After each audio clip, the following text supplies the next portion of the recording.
Nós vamos falar sobre reavivados pela palavra. Queridos, a palavra de Deus diz que existem dois fundamentos. Gosto muito do Paulo Júnior, quando ele diz, um pastor amigo nosso, quando ele diz que todo mundo constrói. Sábios e tolos sabem construir casas. A diferença é o fundamento. Homens tolos também constroem casa e aparentemente constroem em menor tempo e com menos dinheiro, mais rapidez e com menos custo, porque constroem areia. Mas os homens sábios constroem com um trabalho pesado, com muito esforço, muita diligência, porque constroem na rocha. Mas o tempo e o que o tempo produz é que mostra a diferença do homem sábio e do homem tolo. E diz a palavra de Deus que o homem sábio é aquele que constrói firmado na palavra de Deus. O firme fundamento é a palavra. Amém, irmãos? Vamos falar junto? O firme fundamento é a palavra de Deus. Amém, queridos? Então eu estive meditando num texto que o pastor me mandou, que o bispo me mandou, e esse texto me edificou demais. E eu espero que os irmãos tenham na internet, se não tem ideia de o bispo, para meditar sobre esse texto, para meditar sobre a importância de sermos avivados e reavivados pela palavra. Eu lembro quando em Curitiba o pastor Cote dizia, Marcos Souza Borges, não sei se os irmãos conhecem o Cote, ele dizia o seguinte: nós, antes de passarmos por um reavivamento, nós temos que passar por um reabibliamento. Amém, irmãos? Nós vamos passar por isso. Irmãos, a palavra de Deus está sendo conhecida. Nós vínhamos no carro, então o Mateus me dizia que os homossexuais também agora têm sua Bíblia, né? A cruz é colorida como o arco-íris, não é isso? Que é a marca deles. Então, irmãos, a palavra, a Bíblia, enquanto as escrituras, elas estão aí. Os espíritas leem as escrituras, os testemunhos de Jeová leem as escrituras. Todas as religiões, de alguma forma, pelo menos já ouviram falar das escrituras, né? Se eu não digo todos os religiosos, mas todas as religiões. Os líderes maiores das religiões conhecem. Se você for falar lá com os muçulmanos, você vai perceber que os muçulmanos dizem que Jesus é um profeta. Então não falta, irmãos, no Brasil, não falta conhecimento de Bíblia. Os apóstolos estão aí na televisão, os pastores. O que falta é a prática da palavra. Não falta conhecimento de que Jesus é o Salvador, falta gente salva. Não falta conhecimento de que Jesus é a luz do mundo, falta gente luminosa. Nós temos muita gente iluminada, mas a Bíblia não quer que nós sejamos pessoas iluminadas. A Bíblia quer que sejamos luminosos, porque nós somos fonte de luz. Amém, irmãos? Gente iluminada é gente inteligente, é gente que conhece. E eu vou falar um negócio para você: ateu conhece mais as escrituras que muitos de nós, mas o que a palavra de Deus espera de nós, o que Deus espera de nós, é gente luminosa. Amém, queridos? É gente que seja fonte de luz. Então, quando Josué está lá e Deus fala com Josué, Deus fala: olha, ser forte e corajoso em cumprir todas as palavras dessa lei. E diz: olha, Josué, medita nessa palavra, medita nessa palavra, medita nessa palavra. Quando Davi fala com Salomão, ele fala: Salomão, ser homem e ser corajoso em compreender, em viver, em meditar nessa lei, nessa palavra. Meus irmãos, não existe vida, não existe evangelho sem a palavra de Deus. E Paulo fala aos Gálatas o seguinte: quem vos enfeitiçou? Quem vos convenceu? Quem mudou a cabeça de vocês, que começaram bem pelo evangelho da graça de Deus e agora mudaram o evangelho? perverteram o Evangelho, comerciaram o Evangelho, comercializaram, né, o Evangelho. Sabe, irmãos, o Evangelho virou moeda. A Bíblia diz: de graça recebei, de graça dai. Mas nós estamos pagando para receber graça de Deus, porque falta gente luminosa. Sabe quem que é Jesus, meu irmão? A gente assim quer ver Jesus lá em cima, a gente quer falar com Deus lá em cima, mas a palavra, veja bem, a palavra de Deus nos ensina que Jesus é através de nós. A Bíblia diz que Cristo somos nós, sabia disso? Ele é o cabeça, nós somos o que, irmãos? O corpo de Cristo. Onde estão as mãos de Jesus? Onde estão as mãos de Jesus? Onde estão as mãos de Jesus? Então Jesus pode tocar? Como é que Jesus toca? Será que Jesus pode tocar alguém aqui nessa noite? Vamos ver se Jesus pode tocar alguém. Como é que Jesus toca? Amém. Nós somos irmãos, mas nós queremos ver Jesus para nós. Nós queremos ver Jesus para as nossas necessidades, mas nós não queremos ver Jesus através de nós para a necessidade do outro. E esse é o desafio da palavra de Deus. Cristo em vós, a esperança da glória. Amém, queridos? Vamos fazer uma meditação na palavra. Eu fico feliz assim de poder falar sobre isso, né? É alegria para nós falarmos do Evangelho, porque o Evangelho é o poder de Deus. O Evangelho é o poder de Deus para transformação, para salvação, para cura, para libertação de todo aquele que nele crê. Sabe, irmãos, nós temos que voltar a crer nisso. E nós não podemos mais ler a palavra de Deus de forma leviana, de forma descuidada. Uma só leitura da palavra de Deus, irmãos, pode transformar uma vida, porque o Evangelho é o poder de Deus para a transformação de todo aquele que nele crê. Amém, queridos? Então vamos ler aqui em Lucas capítulo 5, a pesca maravilhosa.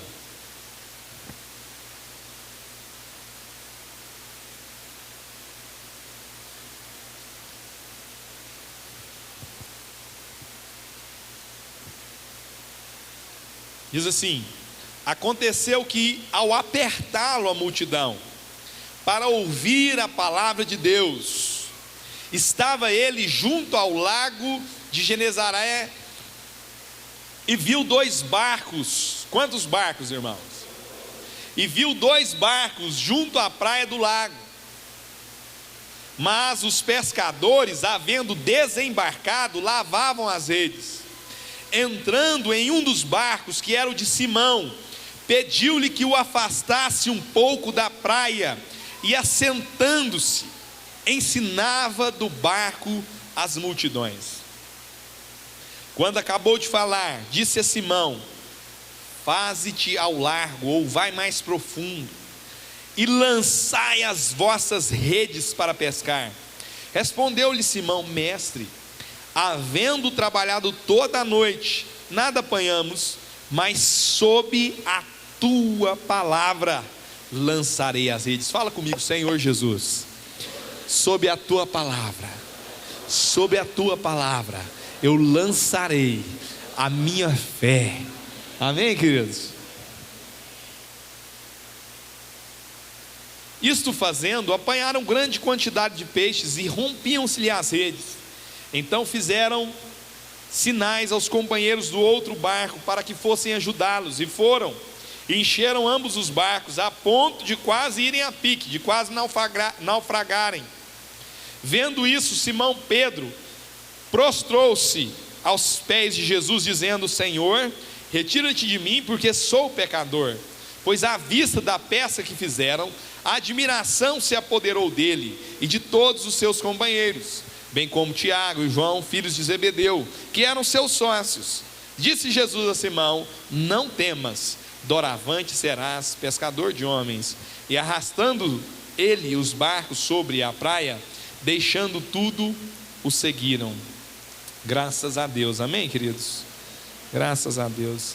Então, amados, esse texto fala muito comigo, porque é interessante. Eu não sei quantos irmãos aqui já tiveram em vila de pescador. Quem aqui já teve esse privilégio? Está assim, um lugar, uma vila de pescadores, né? Então ali já era o final da pesca, e quando é o final da pesca na vila, no lugar dos pescadores, normalmente nós vemos muitos barcos, né? A gente não acontece, no lugar, muita gente pensa que o lago de Genezaré, o mar da Galileia, quando fala mar da Galileia, talvez você pense ali em Copacabana, talvez você pense ali, né? Alguns que vão lá para Porto Seguro, outros que vão para Natal. Quer dizer um negócio para você, o mar da Galileia, o lago de Genezaré é realmente um lago. Para quem mora no Brasil, para quem é brasileiro, chamar o Rio Jordão de rio é até pecado. Aqui é corguinho. Como é goiano fala? Corguinho, né? Não é córrego não, para nós é corguinho. E aquele lago, irmãos, não é assim tão grande. E quando os pescadores terminavam de pescar, e a pesca era uma das grandes profissões daquele tempo, né? Não havia lá o tanto de profissão que tem hoje. Eram marceneiros, pescadores, né, etc. Nós vemos então que quando Jesus vai e vê dois barcos, ele quer comunicar algo conosco, porque na verdade não tinha lá dois barcos, mas Jesus viu dois barcos, amém, queridos? Irmãos, presta atenção no contexto. Havia uma multidão com sede. Essa mesma multidão com sede é essa multidão que está indo para a balada. Os filhos de vocês que estão lá na balada, né, que estão dançando tchê tchererê tchê tchê. Não tem como não aprender esses termos, né? É o dia inteiro rodando, né? Esses que estão sonhando com o Camaro amarelo. Quem mais que está rodando aí? Esses jovens, esses que estão lá em Alto Paraíso, né? Agora eles saíram um pouco, porque esperaram o fim do mundo, não aconteceu. Mas esses que estão indo para Alto Paraíso, eu cheguei lá em Alto Paraíso, tinha uma igreja lá. Eu fui lá para a Polícia Civil, fiquei um tempo na Polícia Civil, e eles chamaram assim de, está tendo ali, tem aqui a igreja do trance divino. Esses que estão, irmão, na droga, é a mesma multidão que oprimia Jesus. É a mesma multidão que oprime Jesus. Porque a Bíblia diz que essa multidão anseia pela revelação dos filhos de Deus. Há uma sede, há uma fome, irmãos. E o sexo, as drogas, a música, a dança, são maneiras, as ideologias. O Cazuza tinha sede de Deus. Ele dizia: ideologia, eu quero uma para viver. Meus heróis morreram de overdose. Esses homens sem sede de Deus. E eles oprimiam Jesus, e Jesus, chegando no lugar, viu dois barcos, e aqueles que estavam nos barcos haviam descido e já estavam lavando as redes. E por que ele viu dois barcos, irmãos? Vamos pensar no número 2 na Bíblia. Quantos testamentos tem a Bíblia, irmãos? 2. Quantas tábuas Moisés recebeu com os mandamentos? De quantos em quantos Jesus enviou para pregar o Evangelho? Quantas testemunhas vão falar lá da salvação lá no Apocalipse? A espada que representa a palavra de Deus tem quantos gumes? Então 2 tem uma simbologia. 2 fala, irmãos, de testemunho, de testamento, de palavra. O que Jesus viu ali, irmãos, é dois barcos representando testamento, testemunho, palavra. Isso quer dizer, meu irmão, que aqueles homens criam em algo, porque aqueles barcos representavam a vida dos pescadores. Um barco para um pescador, para um homem que cria sua família através da pesca, representa sua esperança, representa sua segurança, representa suas possibilidades, representa a possibilidade de realizar seus sonhos, a possibilidade de criar sua família, de alimentação, de cuidado, de vida. E aqueles homens estavam descendo de todas essas coisas frustrados. A rede na palavra de Deus representa a fé. E aqueles homens estavam guardando a sua confiança, guardando a sua esperança, porque a fé é a certeza daquilo que se espera, é a convicção daquilo que não se vê. E aqueles homens agora estavam guardando aquilo que eles criam, aquilo que eles aprenderam. É isso que Pedro lança para Jesus: olha, Senhor, com toda a minha experiência, tudo que eu vivi, Senhor, me diz que não há peixe. Então, irmãos, aqueles homens estavam frustrados. O que acontece, queridos, o que acontece hoje é muito parecido com aqueles homens. Tem pessoas aqui que nasceram no Evangelho. Quantos aqui nasceram quase que dentro de uma casa de crente? Levanta a mão, por favor. Quantos irmãos? Quantos aqui aceitaram Jesus, ou a família ainda criança, ali até 15 anos de idade ainda, né? 15 não é criança, mas até 15 anos de idade. Quantos aqui tem mais de 10, tem pelo menos 5 anos de fé? Está vendo? Irmãos, hoje as nossas igrejas estão se enchendo de crente vindo de outra igreja. O cara vai numa igreja, aí ele briga, ele revolta, ele dá trabalho, ou às vezes é um mesmo humilhado, machucado, aí ele vai para outra. Diz aí alguém brincando que diz que tinha um náufrago, e esse cara ficou lá náufrago, igual aquele filme lá, sozinho numa ilha deserta. A hora que chegaram para resgatar ele lá, tinha 3 cabanas. Aí falou: rapaz, 3 cabanas, por quê? Não, ali é minha casa, aquela ali é minha casa. Ah, é? E aquela outra? Não, aquela ali é minha igreja. Ah, é? E aquela outra? Aquela outra ali é minha ex-igreja. Sabe, queridos, o número de desviado, irmãos, se não é igual, é maior do que o número de cristãos.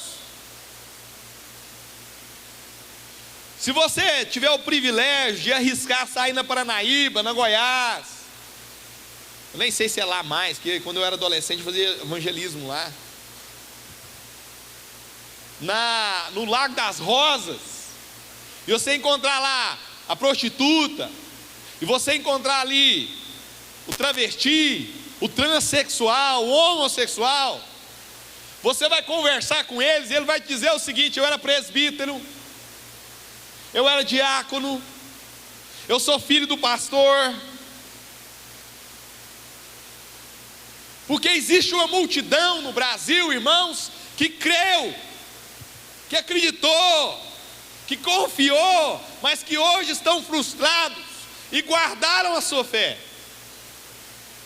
E a cena que Jesus vê são de homens que tudo que eles criam, que eles esperavam, eles estavam agora descendo, abandonando e guardando as redes. Homens frustrados. Jesus, ao ver aquela cena, multidão oprimindo, ele não pensa 2 vezes, ele pede para entrar no barco. E ele pede para afastar o barco. Ele fala: Pedro, deixa eu entrar no barco. E ele entra no barco, Pedro afasta um pouco o barco. E agora todas as atenções estão no barco. Sim ou não? No barco? No barco que eles estavam olhando, era no barco? Não, era em quem? Era em Jesus. Irmão, sabe por que existe tanta frustração hoje? Sabe por que as pessoas estão abandonando? Sabe por que tanta gente desviada, tanta gente que já viveu experiências com Deus e hoje estão frias, geladas. É porque nós tiramos Jesus do Evangelho. É porque nós começamos a fazer como a igreja da Galácia. Criamos outro evangelho. Estamos, como diz no texto que estava lendo na internet, não mercadeje a palavra de Deus. O texto que o bispo me enviou para me orientar. Mas hoje é o que estamos fazendo.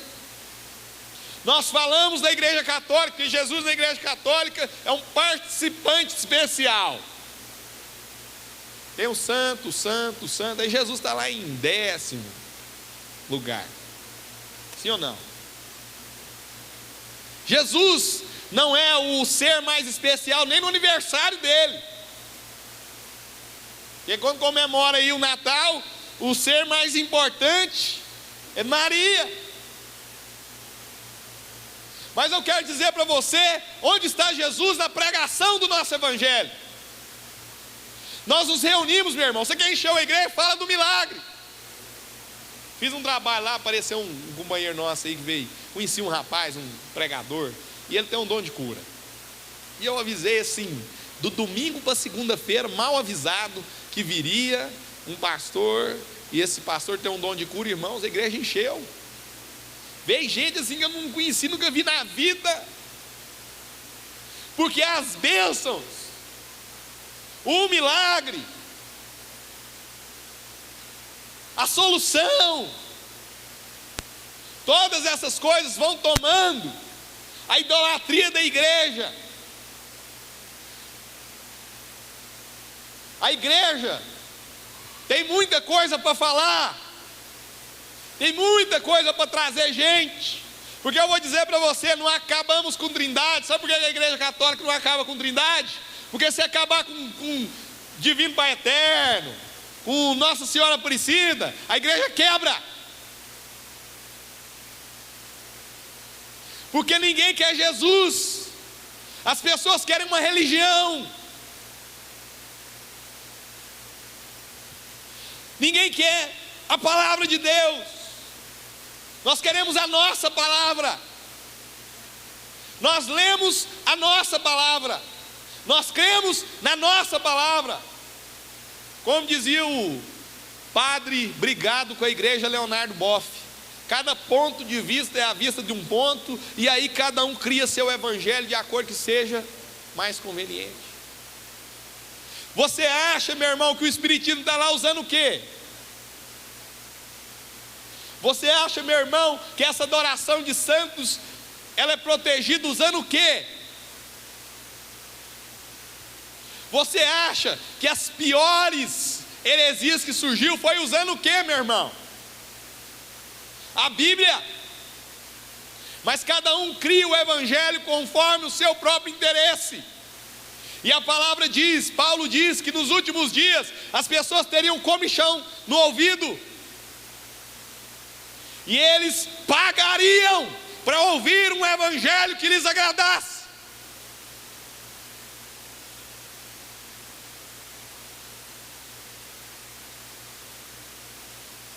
E aí nós tiramos Jesus do evangelho, e por isso tem muita gente frustrada, tem muita gente machucada.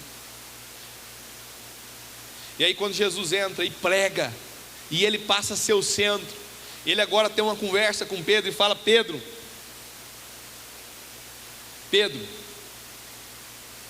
vamos ao largo, vamos mais profundo, Pedro.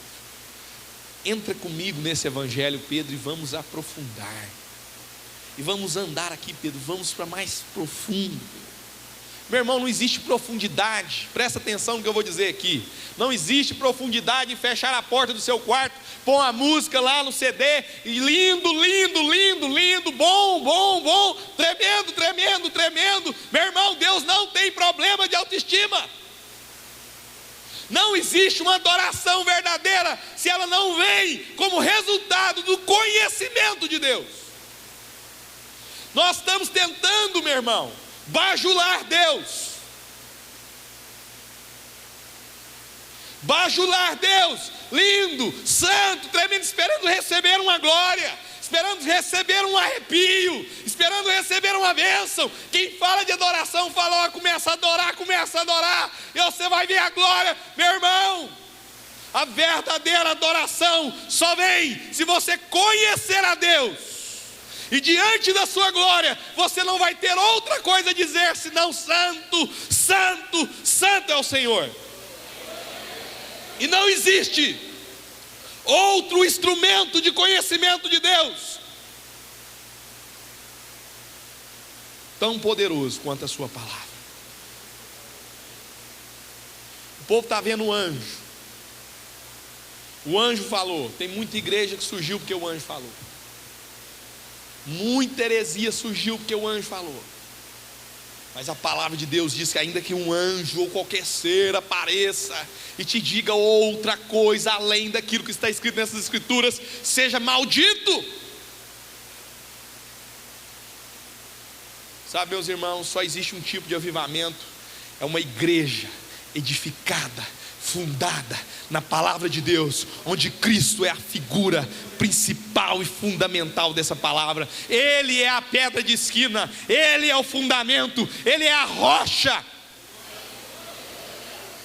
Meus irmãos, as escrituras são as palavras que falam sobre a palavra, porque a palavra encarnada, essa palavra é Jesus.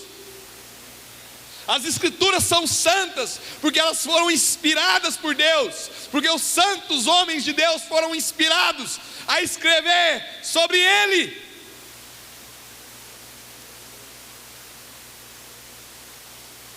Sabe, queridos,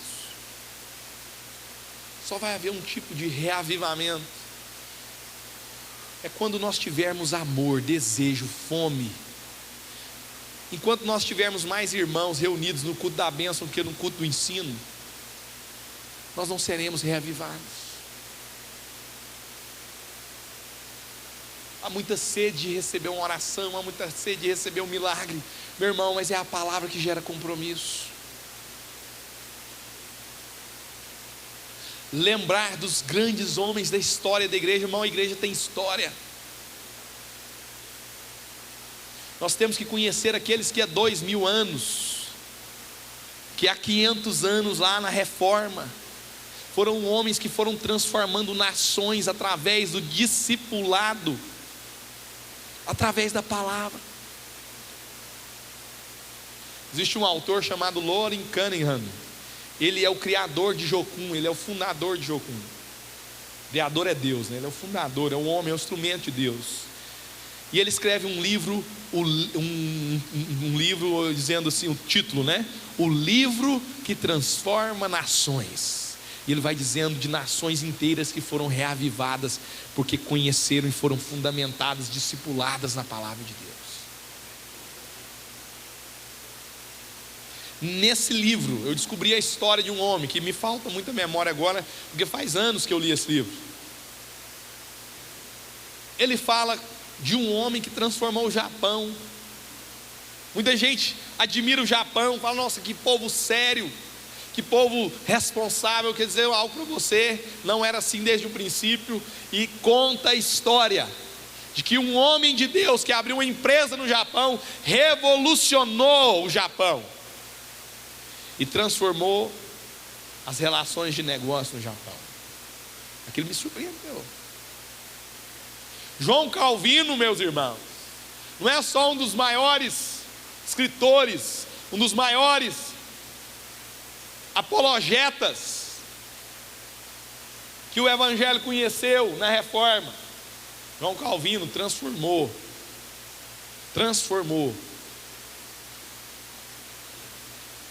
Ele entrou em Genebra e transformou a cidade através do discipulado da palavra de Deus.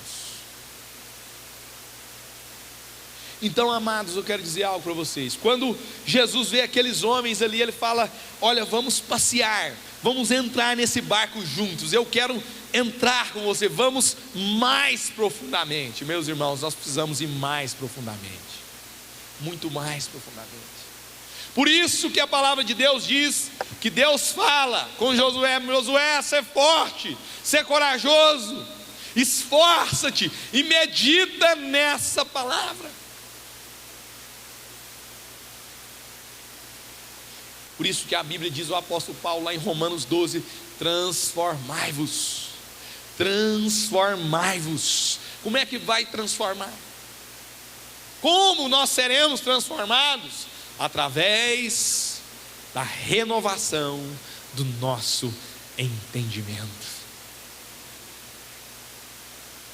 Então, meu irmão, quando Jesus fala: Pedro, agora você vai lançar as redes, você vai pegar a sua fé, Pedro, e vai lançar. O que Pedro traz? Traz as frustrações. Traz as frustrações. Ah, Senhor, pescamos a noite inteira. Ah, Senhor, eu, na minha experiência de um homem de pesca, eu fui criado na pesca. Talvez Pedro fosse ali terceira, quarta geração de pescadores, nós não sabemos. Com certeza ele deveria ser ali filho de pescadores. Ele viu o pai dele falando onde tinha peixe, onde não tinha peixe. Ele era um homem habilidoso, ele aprendeu, ele sentiu o cheiro, ele sabia, a experiência dele falava. Mas Jesus fala: Pedro, lança as redes, e ele traz todo o recurso, toda a decepção. Talvez você esteja aqui nessa noite trazendo toda a sua carga de decepção, de frustração. Ah, não dá certo, eu já tentei, eu já fui aqui do ciclo de oração. Ciclo de oração a gente fala assim porque a gente conhece lá na Assembleia de Deus, mas isso não existe mais não. Eu sou dos intercessores, eu sou dos adoradores, eu conheço, eu já vivi, eu já experimentei, eu já orei, eu já jejuei, mas não deu certo. Mas você precisa colocar Jesus como centro do Evangelho. Você precisa trazer Jesus de volta para o centro dessa palavra. Você precisa, meu irmão, entender que você aprendeu muito de religião, e a religião é o pior instrumento de ferida que existe. Eu sou psicólogo, irmãos. Sou psicólogo, sou terapeuta de educação, terapeuta de família, terapeuta de empresas. Onde eu piso, o que nós vemos são pessoas religiosas. Quando eu olho para aqueles meninos de preto lá no Flamboyant, com aqueles cabelão babado do lado, chamando aqui de tribo. Você não sabe se é homem, se é mulher. Sabe o que eu vejo ali? Religião.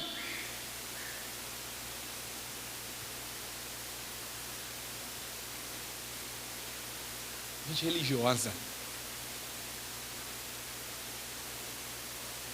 Gente cheia de batina. Qual que é o nome da roupa lá dos religiosos? Você sabe? É hábito. É hábito. Que é gente cheia de hábito. Eu costumo dizer que religiosidade são práticas repetidas sem a consciência do processo. Porque é gente que faz, é aquela história do peixe, né? Cortava a cabeça e o rabo do peixe. Por que você faz assim? Ah, porque minha mãe fazia assim. E por que sua mãe fazia assim? Porque minha avó fazia assim. E por que sua avó fazia assim? Ah, eu descobri lá que a frigideira era pequena, não cabia na panela, ela tinha que cortar.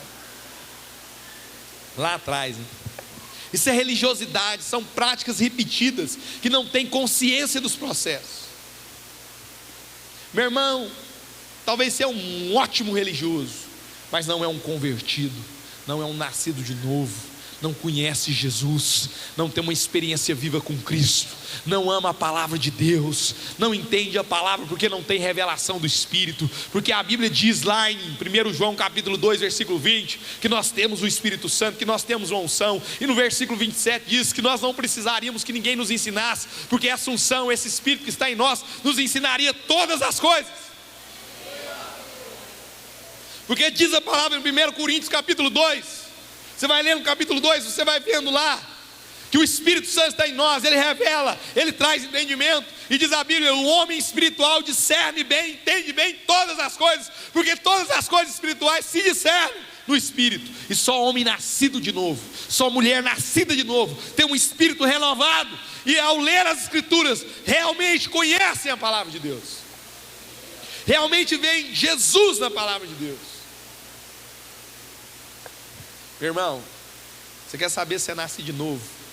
Você quer saber se Deus está em você, meu irmão? Você tem sede da palavra? Você tem vontade de abrir as Escrituras e meditar nas Escrituras? Medita naquilo que pode te fazer sábio, meu irmão. E o que pode te fazer sábio não é curso superior, são as Escrituras. Um curso superior pode te fazer inteligente, um curso superior pode fazer um bom técnico, mas só pode te fazer sábio as Escrituras reveladas pelo Espírito no seu espírito.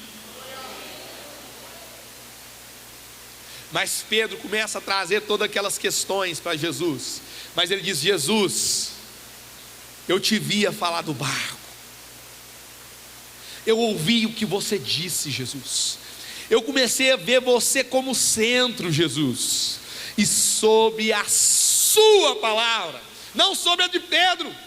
A de Pedro era murmuração, a de Pedro era decepção, a de Pedro é impossibilidade. As pessoas dizem: Jesus não cura mais, Jesus não transforma mais. Agora está tendo que ter o Evangelho de Deus aditivado, porque não funciona. É ou não é? Aí nós estamos enchendo coisa, enchendo de teologia, de teoria, papapá, esquecemos de Cristo.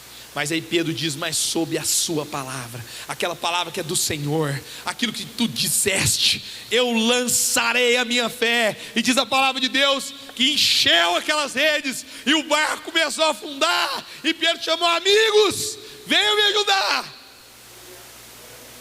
Porque quando nós cremos na palavra, quando nós vemos Jesus como centro do Evangelho, quando nós meditamos na palavra, quando nós somos reavivados pela palavra, meu irmão, é tanto fruto que nós temos que chamar os amigos para ajudar. Não existe um evangelho egoísta, meu irmão, porque o evangelho é o poder de Deus para a salvação de todo mundo. E quando Ele salva, e quando Ele transforma, nós nos transformamos em abençoadores, em pessoas que frutificam, em pessoas que dividem, em pessoas que ofertam. Você quer saber de um salvo? Encontre um doador. Você quer saber de um salvo? Encontre alguém que nada é dele. Nada é dele. Minha casa não é dele, o carro não é dele, o dinheiro não é dele. E quando esse homem vê essa experiência, ele fala: Jesus, afasta-te de mim, que eu sou um pecador. Meu irmão, aquele que se encontra com o Evangelho, com Cristo no Evangelho, com a palavra de Deus, se enxerga. Quer saber a experiência do novo nascimento? Arrependei-vos, arrependei-vos. Quer ver avivamento? Arrependei-vos. Senhor, eu sou pecador. Essa é a primeira constatação. Mas aí Jesus fala: mas eu quero te ensinar. E é isso que a palavra traz para nós. Eu mudei sua natureza. Você é um pecador porque você era um pescador de peixe. Você era um cara que firmava no seu conhecimento, firmava nas suas condições, mas agora eu te transformei de natureza. Sua natureza é outra, sua pesca é outra. Sabe o que o Evangelho quer dizer para nós, meu irmão? Que nós mudamos de natureza. O velho homem morreu, nós somos outra pessoa, meu irmão. Você era um viciado, você era um bruto, você era um ignorante, você era um traumatizado, você era um frustrado, mas o Evangelho te transforma de natureza, de forma que aquele homem inseguro, frustrado, decepcionado, quando pescou, encheu os barcos, porque creu na palavra, a Bíblia diz que ele deixou tudo e seguiu a Jesus. Só faz isso quem entende que não é dono de nada.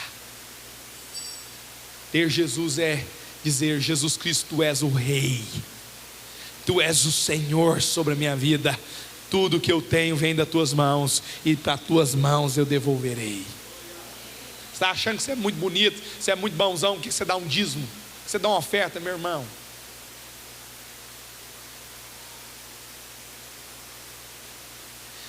Eu estou pregando lá na igreja, não sei se eu estou errado, viu, bispo?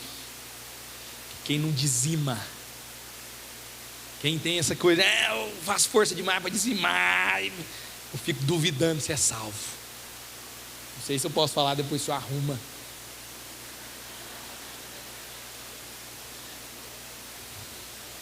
Eu fico duvidando, porque quando eu fui salvo, eu passei a viver no reino celestial. Lá tem um rei, e tudo é do reino, meu irmão. Dele eu recebo, e para ele eu devolvo. Meu carro é dele, minha casa é dele, meus bens são dele, a língua que eu falo é dele, as regras que eu obedeço é dele. Chega meu irmão de avareza. Toquei nesse assunto, estou entrando para ele aqui, mas não sei. Mas eu estou agoniado com gente avarento.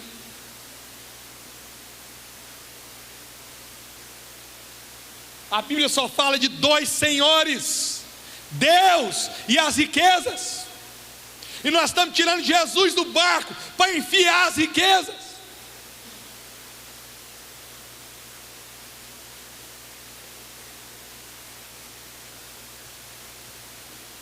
Irmãos, o que eu quero dizer resumidamente: só existe avivamento através da palavra, mas não é da sua palavra, é da palavra de Jesus.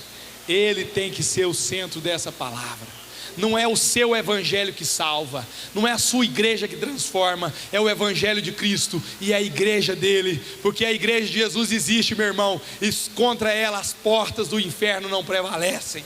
As igrejas que estão quebrando são igrejas do homem, igrejas de pessoas. O evangelho que está falindo é o evangelho de gente. O evangelho de Cristo, onde ele é o centro, nunca morrerá. Tudo passará, mas as minhas palavras não, diz a palavra do Senhor. Amém, queridos? Seja avivado pela palavra. Deus abençoe os irmãos. Obrigado por me ouvir.